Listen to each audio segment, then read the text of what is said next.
Trauma Therapist Podcast, episode 542.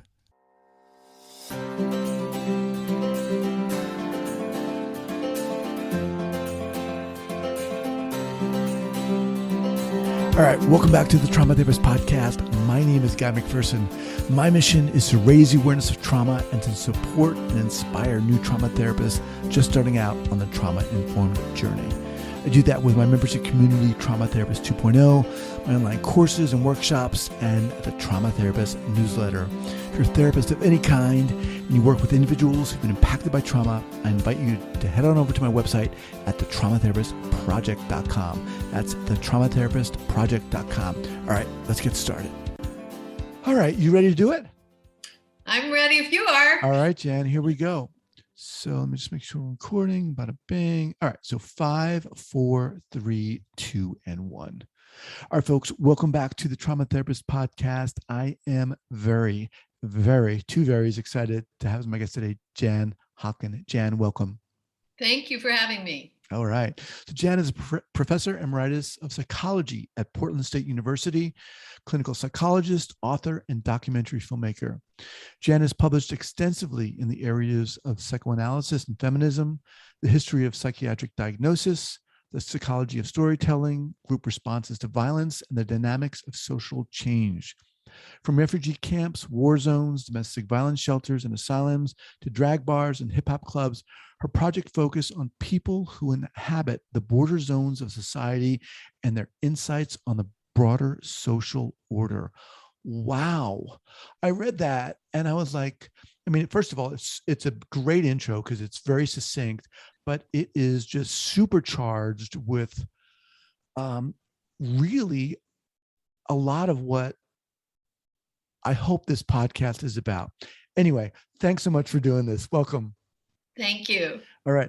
Before we get going here, Jan, share with our listeners where you're from originally and where you are currently. I grew up in Seattle and ended up here after graduate school in Portland, Oregon, initially at Oregon Health Sciences University, Department of Psychiatry, and then have been at Portland State University was on the faculty for 35 years, retired 2011. So I'm emeritus now. Had a clinical practice, but also have been, since my retirement, a visiting professor in a number of universities around the world, focusing on some of the themes you're taking up today, diagnostic dilemmas, and using the methods of documentary film or visual methods in the social sciences. I've been quite active in that as well, doing a couple films now on the work of climate resistance and movement lawyers working with climate activists. What's movement lawyers? What are movement lawyers? These are attorneys that defend climate activists working on the front lines, many of them using the necessity defense, which is controversial in the law, where you engage in a form of civil disobedience to disrupt the oil industry. And the aim is to plead not guilty, go to court, get a jury trial to be able to plead the case of the climate emergency. I see. So this is another area of kind of the frontline work that I've been interested in. And of course, now it's upon all of us on the front lines of a climate emergency. Okay. Your documentary, one of the documentaries, is called Mind Zone, and that follows therapists with the 113th Army Combat Stress Control Detachment. I'm just reading from the website here. As they carry out two conflicting missions, protecting soldiers from battle fatigue and keeping these same soldiers in the fight. Your book is called Psychiatry, Politics, and PTSD, and we'll have both those links up here at the show notes page at thetraumatherapistpodcast.com. Jan, before we get into the specifics here, how did you get into this interest, specialization of trauma, PTSD? Share that journey with us. Well, my first career was as a psychiatric nurse. And during the 1970s, many of us in psychiatry identified with what was called the anti-psychiatry movement, which was a bit of a misnomer because many of us worked in the field of psychiatrists and included psychiatrists and mental health workers who were critiquing the medical model, the way diagnoses were used in the context of the Vietnam War. There were a lot of veterans involved addressing the issues of trauma related to the war. Women were coming out and critiquing the medical model, over pathologizing women, particularly in marginalized groups. And trauma emerged as a very powerful construct at that time to challenge the medical model, to argue that much of what had been defined as personality disorder, psychotic disorders, or in the area of anxiety disorders, were reactions to assaults, in the case of the rape survivor movement, assaults in the area of war, situations in the context of warfare. So this was a really powerful movement. And at the same time, I began to become critical of the overexpansion and the cost of overuse of the trauma model. And so perhaps we can talk about that as well. But it was a very important movement at the time. Partly it was a movement against the overprescribing as well, because the thinking at the time was trauma survivors require more care, more careful listening, because the memory of traumatic events can be scattered or incoherent. So it called for a more patient, careful mode of listening. That initially medications were counterindicated. So in the context of that movement, I became very involved in a number of campaigns that argued for an expansion of the concept of trauma, particularly, of course, around recovered memories of child sexual abuse. But by the late 20th century, the trauma therapy movement had taken a turn that worried me. Okay, so there's a lot of interesting avenues we can go down here.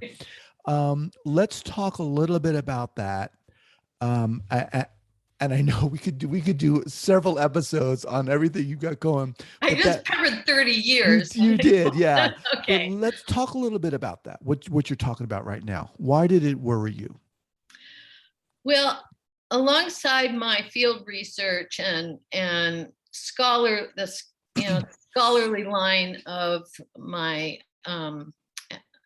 academic work, I also had a clinical practice throughout my career.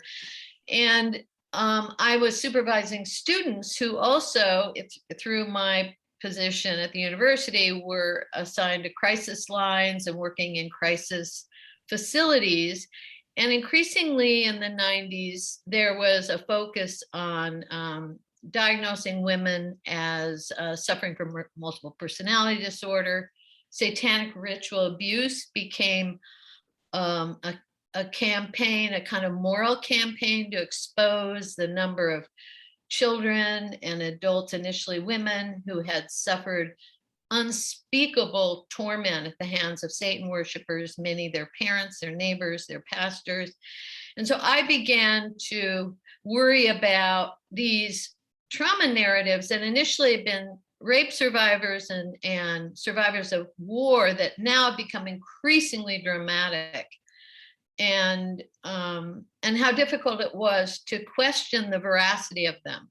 Because the thinking at the time among clinicians in the 80s and 90s was you could err in the direction of underdiagnosing trauma, but not overdiagnosing it. So that was the burden. The social burden we faced was to fail to recognize the horror and scope of a trauma, micro holocausts everywhere. And at the same time, what you had going on the political level in this country was the dismantling of social welfare services, the dismantling of much of the public sector and privatizing, the rise of neoliberalism. So I began to pursue this line of analysis that that suffering had to become more and more dramatic to cross that threshold of indifference. That everyday misery of poor people, of women burdened by 2 jobs, without support for childcare, the everyday mundane misery of people failed to cross that threshold, that you had to have a very riveting, dramatic story of trauma to command attention, including in the courts. So I know that's a big picture frame that I'm opening up here, but I think part of what happens with clinicians is that because our job is we see people one at a time and in a private, intimate space that's protected, understandably, and importantly, that sometimes that big picture context gets lost.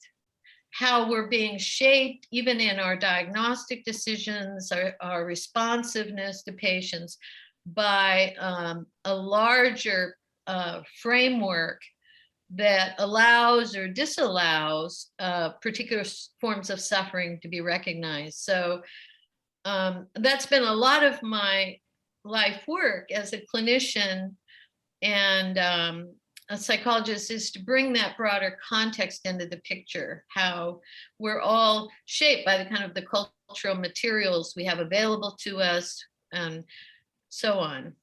So just to make sure I have this clear, part of what you're saying, and correct me if I'm wrong, is that all these horrific examples of trauma that were coming out more and more, becoming clear, they were kind of covering up, in a sense, or blinding what you used the word, kind of the day-to-day mundane trauma of existence, in a sense.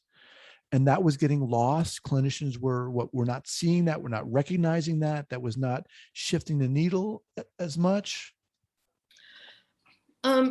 Yes, that is an argument. Of course, in a book I published over 20 years ago, Pillar of Salt, Gender, Memory, and the Perils of Looking Back, and my recent book and other articles I've published along the way, I've kind of tracked that.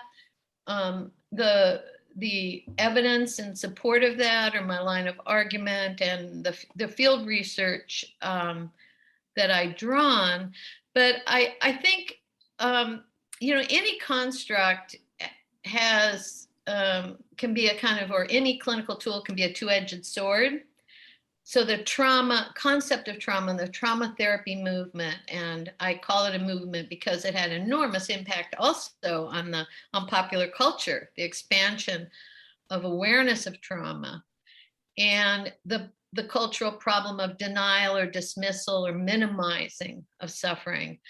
But it had this other aspect to it that I felt was difficult to acknowledge among clinicians, including our own role as translators and interpreters of what was admittedly often inchoate or incoherent fragments of a past that people were trying to put together individually, or in some cases group formats. So I felt a big blind spot among our own clinical ranks was in recognizing how we could, without realizing it, shape and elicit more and more dramatic accounts, thinking the more dramatic the account, the more we're getting to the palpable, horrifying heart of a problem. And I saw many patients. Give me an example. Okay. I saw, for example, one patient that comes to mind, I saw her for a number of years and first sought me out in the 90s because I was a pretty well-known feminist as well as clinician in my town, in my city of Portland. And she had seen a therapist who had hypnotized her, and she came to me feeling uncomfortable with that therapist, but believing that if she could recover a memory of child sexual abuse, it would help make sense of her life and the many troubles she suffered from. And she felt she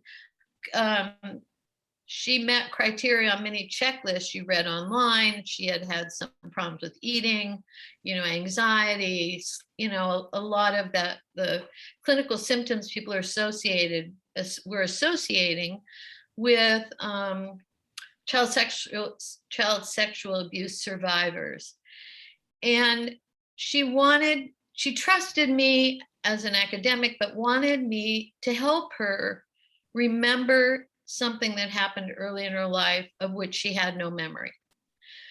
So my approach to her was not to give her a lecture on the unreliability of memory, but to say, well, let's work with what you do remember.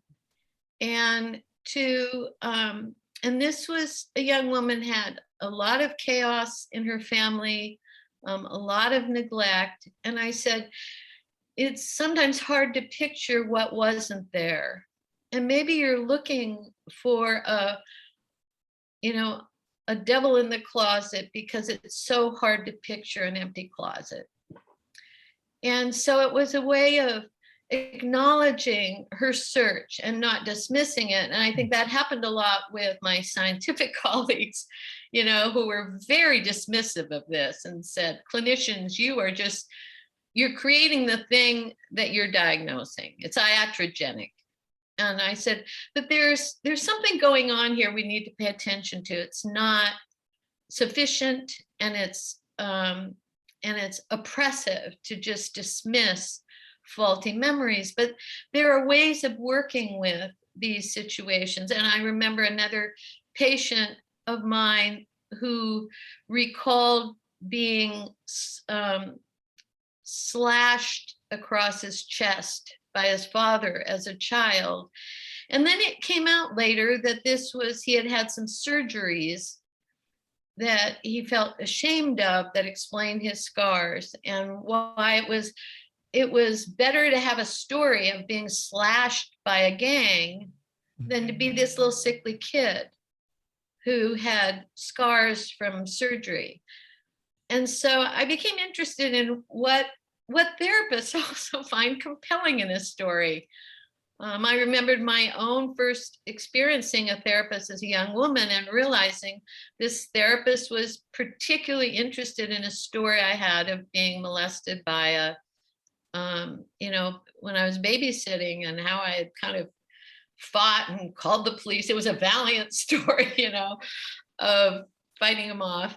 But I thought this therapist is particularly interested in this story, where I didn't feel that was where my struggle lied as a young woman.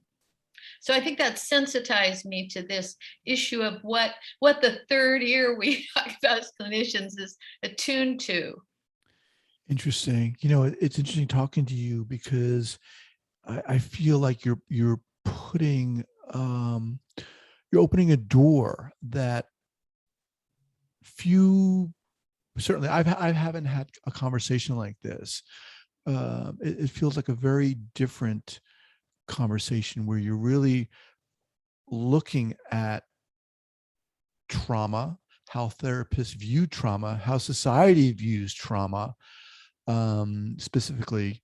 And yeah, it's very interesting to me. There's another aspect to the work, the clinical work of trauma therapy that I'd like to address, and that is the question of, and this was something I became sensitive to as a young activist psychologist, was the right to a certain amount of authorizing your own diagnosis. So if a therapist says you have a histrionic disorder, or you're suffering from a certain kind of depression, that's a clinical, it's a clinical authority the therapist has. But I came out of a period where the patient also has, in a sense, authorized that and own it, and it has to make sense to you as you work together and understand the nature of your problems. And I'm very careful about who I identify as a trauma survivor.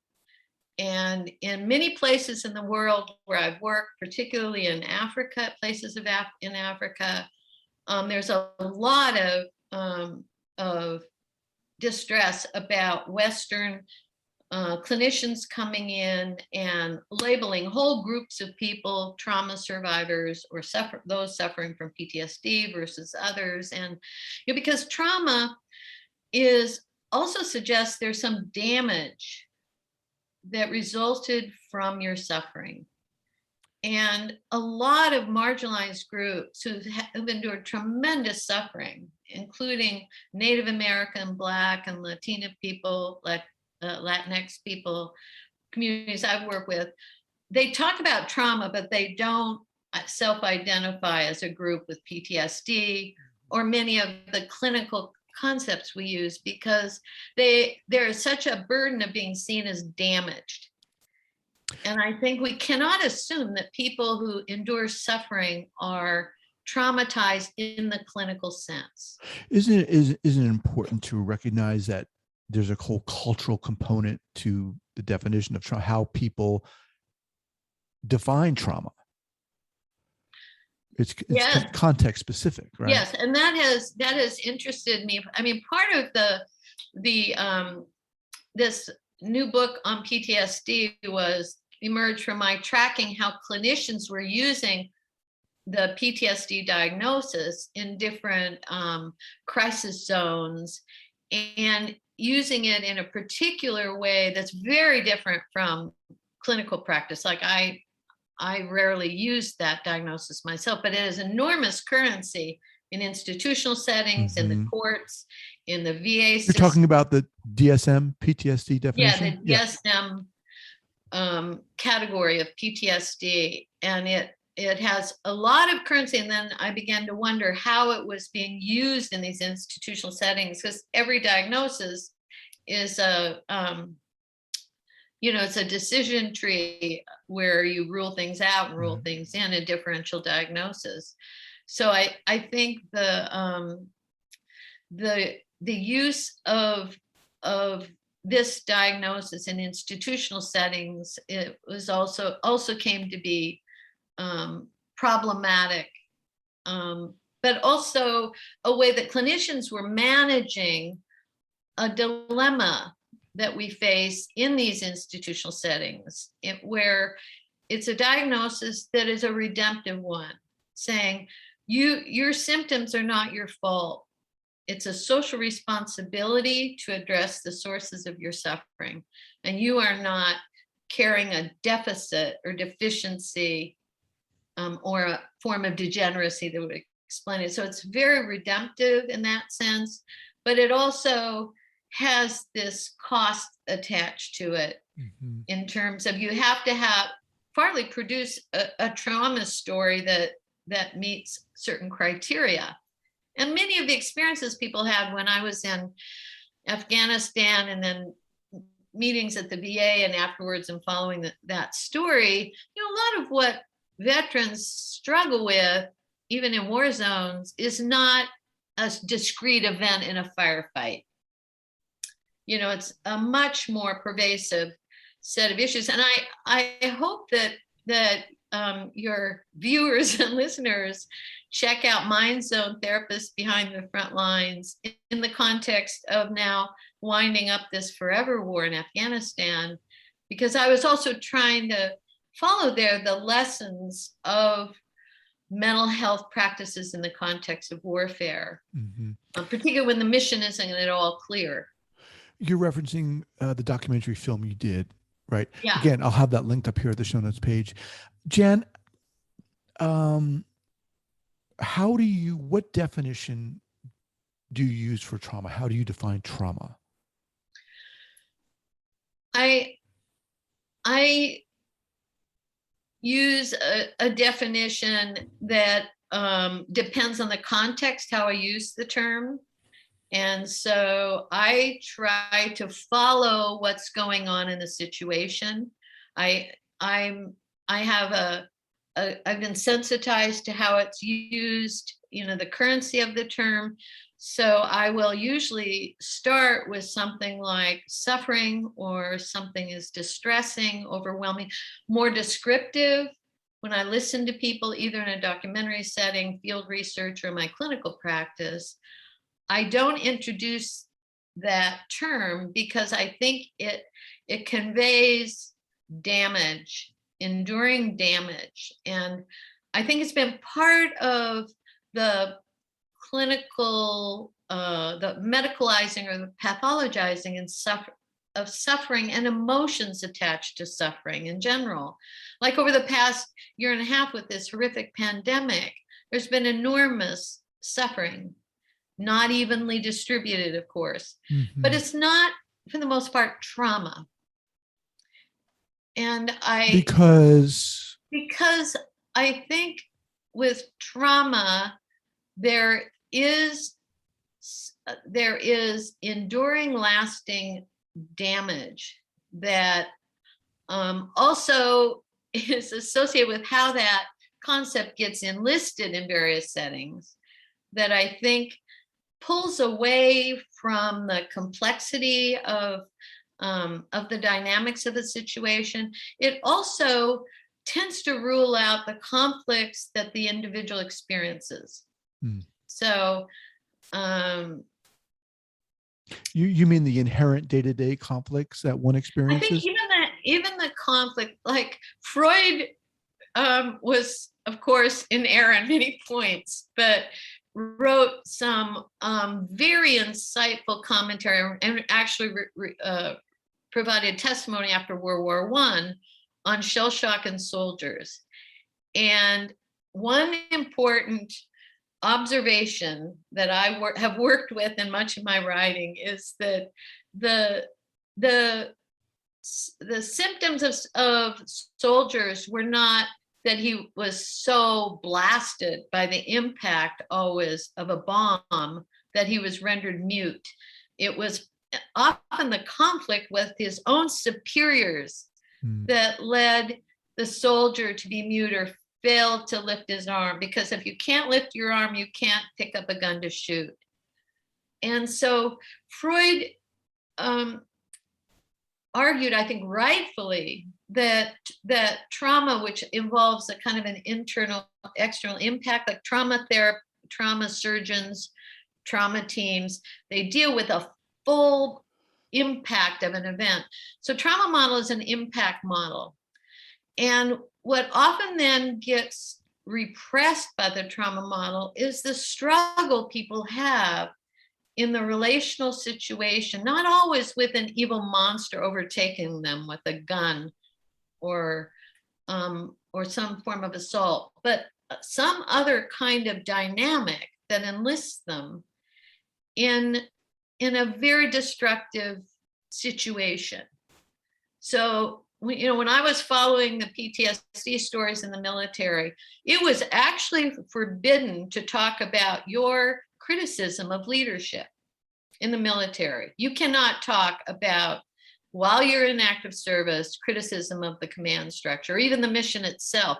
So that comes up some in my film, this whole issue, you can't talk about the mission. So, but you can talk about a blast in a firefight. And so that is, since I feel the trauma model often marginalizes the struggles of a more dynamic nature and the conflicts people have with the situations they're in, I try to create room for that, because it does tend to get marginalized through much of the application of the trauma model. Yeah, really, really interesting. And I think really interesting for the listeners out there who are therapists. What is your message to people who are listening to this, who are therapists, who are trauma therapists, who are working with people who've been impacted by trauma? What are you saying to them? Well, the old saying, if only hammer you have, the whole world looks like a nail. Yeah. Well, I think it's like being I'm a psychoanalytic psychologist, and there are very crude Freudians, and it's easy to poke fun at them. I think there are crude trauma therapists who just see trauma everywhere and they don't see anything else. And I don't think they should be practicing, because there are many, many people who suffer who are not traumatized in the clinical sense. So I think having a more nuanced, variegated way of looking at human suffering, to have a lower threshold for what registers clinically, anxiety and the symptoms of anxiety and depression, and the in some ways overlap indistinguishably from PTSD. Mm-hmm. So why are we more promoting PTSD than depression or anxiety, kind of the everyday garden variety troubles that for much of my early career was what we focused on, including, feminist therapists. Why are so many women depressed? And what about our ordinary, the ordinary everyday experience, what we call the housewife syndrome, when I was at early psychiatric nursing. And it's not trauma, it's kind of the repression and the oppression of possibilities. And I think a lot of young people are worried about the world, about the climate crisis. That doesn't mean they're traumatized. Mm-hmm. It means they're worried and they're upset. So I think we need to have a larger emotional vocabulary. And that's basically what we do as clinicians. We give people a broader vocabulary. It's kind of emotional education, what we do. And so if we only have a crude, limited vocabulary, we can't speak to the broad range of distressing experiences people have. And I think we impair them rather than equip them to deal with the problems of the world. Just remind everyone that I'm speaking with Jan Haaken, Professor Emeritus of Psychology at Portland State University. Her film is called Mind Zone. It's a documentary. We'll have that linked up here at the show notes page at the traumatherapistpodcast.com. Her book, one of her books, Psychiatry, Politics, and PTSD, published by Routledge. Jan, what's the best way for people to find out about you and what you're doing? Well, I have a website, jhaaken.com, JHAAKN.com. And many of my films, which are on related themes, troubled people in troubled places, are on the available. They're all available one way or another in different distribution avenues. And my books are listed there as well. Thank you for that question. Yeah, you're welcome. It's fascinating to me. I'm just looking on your website right now. One of the films is called Necessity, Oil, Water, and Climate Resistance. Another one is called Our Bodies, Our Doctors. Jan, my God, you are doing it. And it may seem like a lot of random topics, but these are all of my films focus on people carrying out difficult work, often behind closed doors or tall fences I did a film on the Oregon State Hospital here in Oregon, where One Flew Over the Cuckoo's Nest is filmed. Wow. Why it was so hard to get in the hospital, why it was so hard to get out. And I really try to bring out the dilemmas of people, clinicians who are working in hard places. And Our Bodies, Our Doctors focuses on abortion doctors who've made this ethical commitment to being there for women in a difficult time. And that's another area that trauma has not been very useful. The overwhelming majority of women who have abortions have not been traumatized, have no symptoms of trauma. And it's interesting because the anti-abortion movement has made a great deal of linking abortion to trauma, when actually giving birth is much more associated with clinical syndromes and clinical symptoms than abortion.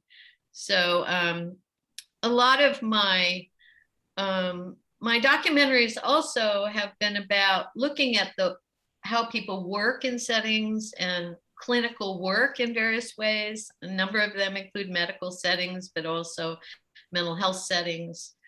Do you have a team you work with, or do you just pick up the camera and go? No. I do have teams. Sometimes I'll pick up a camera, but for nothing that I expect to get distributed anywhere. No, I usually have a pretty mobile team. There are usually 5 of us, 2 camera operators, sound recordist, and an assistant. We were able to even film in during the pandemic using the rules by the state guidelines for filming during the pandemic, because we're a small unit outside, and so we were able to carry out that work. But I think also the way in which particularly there's a lot of focus on Native leadership in the climate movement, and the experience of trauma that Native people have suffered throughout the history of this country that is also emerging now in terms of leadership in the climate movement, and how Native people have preserved a sense of self, of personal and collective integrity. The concepts of resilience have interested me, where I know you can sometimes bounce from trauma to resilience in a way that escapes too much from the trauma side of the equation. But I've learned a lot from Native activists over the last few years carrying out these projects, and how people who suffered a great deal can also teach us a great deal as we move forward and try to find a path out of the climate crisis that is overtaking us. Interesting. What are your thoughts on, there are a lot of different trauma treatment modalities out there. When you were becoming educated and got really interested in trauma, what did you study? What did you find helpful in terms of treatment?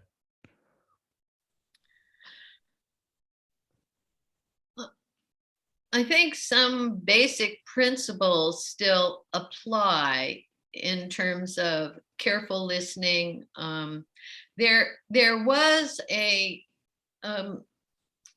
is a tendency among psychodynamic clinicians, and I am one, I am a psychodynamic clinician, to focus too much on the disturbing traumatic event, what we call the bad objects, in psychodynamic thinking, we're all inhabited by good objects and bad objects, and we draw on them over time. And if the bad representations of destructive people in the past predominate in the inner world over the sustaining representations of people and care, then we're haunted by and sometimes perpetuate our own misery, because we're ruled by these kind of what Native people call the bad spirits, the malevolent spirits.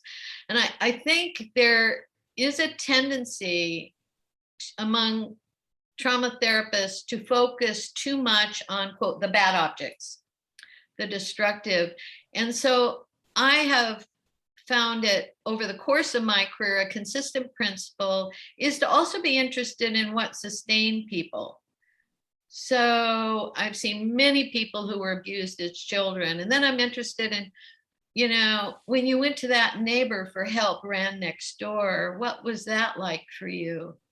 And you hear her voice there, because sometimes I think a misconception early students when I was training students as therapists was, well, the real work is to go after the bad, because that's what's been denied, minimized, or repressed. But the good also gets repressed. People who might have loved you, who also were bad for you. I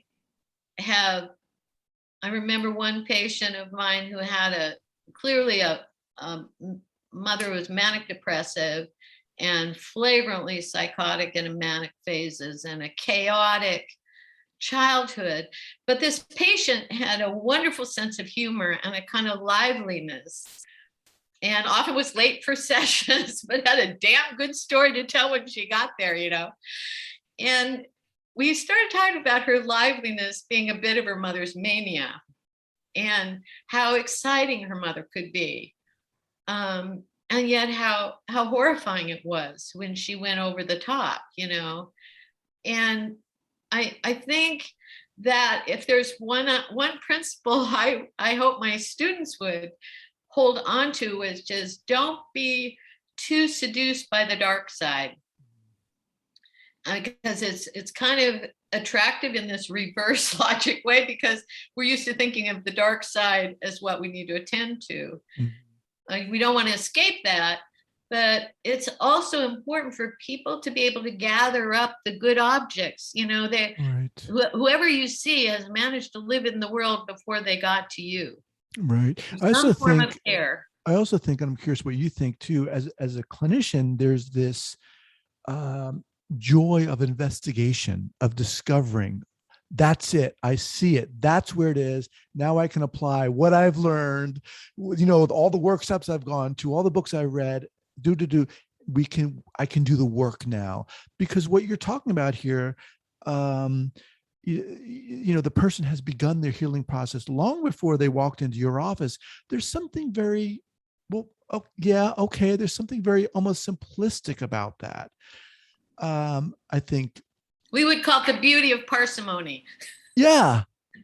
But I think what you're saying is so important. And look, I mean, I could go on here forever, because I think I'm going to have you back, Jan, and I'd love to maybe to talk about what we had planned on talking about, which was the moral injury. Moral injury. And we're going to have to do another episode if you'd be willing to come back.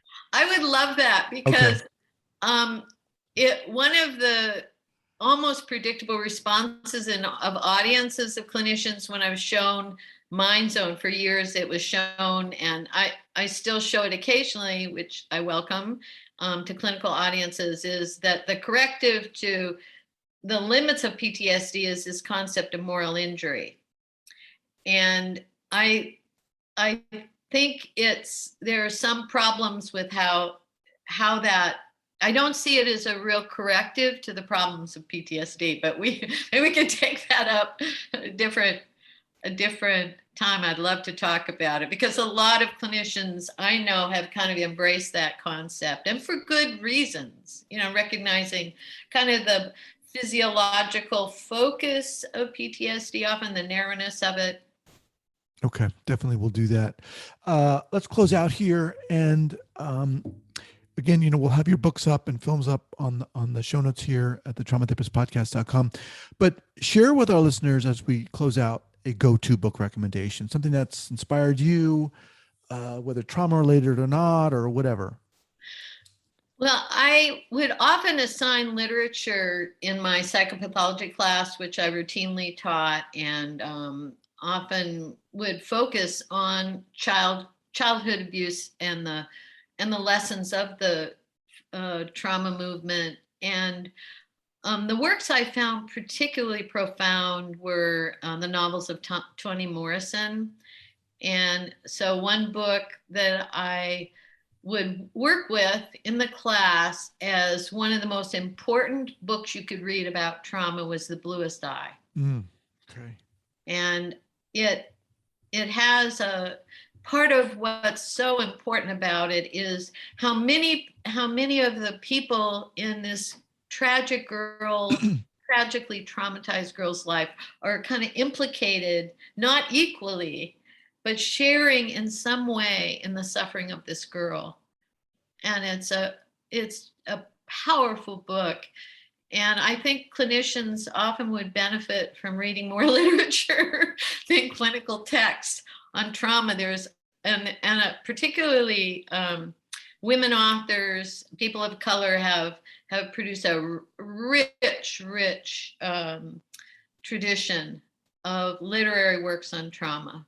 Awesome. The Bluest Eye, Toni Morrison. Before we go, look, you're amazing. I mean, you're so inspiring, really, all the work you're doing.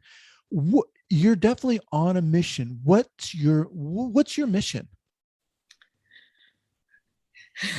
I grew up in a missionary family where we were all called to the mission field. So I sort of pull back at that. Plus there was all that talk about the mission in the military and no one knew what the hell the mission was. So those are my first two free associations with that. But I'm a teacher at heart. So even as a clinician, documentary filmmaker, my mission is to take complicated social questions of psychological concern that tend to be oversimplified or bifurcated into, good, bad, simple categories, to bring a more complex way of understanding social problems that help us to think and be engaged in dialogue in a more productive way, in addressing the problems we are facing around the history of racism, the history of socially produced suffering, the climate crisis. The climate crisis is my current mission, and I've started writing a book on what I've learned interviewing over 200 activists over the last 3 years on that crisis and what psychology can bring to it. And so that's always an interest. What can we, with humility and not overstating what we know, what we can bring as psychologists and therapists to understanding of social problems as just one part of a conversation. Awesome. Jan, awesome having you on here. Thank you so much. It was an honor. Thank you so much for inviting me. It's been great talking with you. All right. Take care. You too.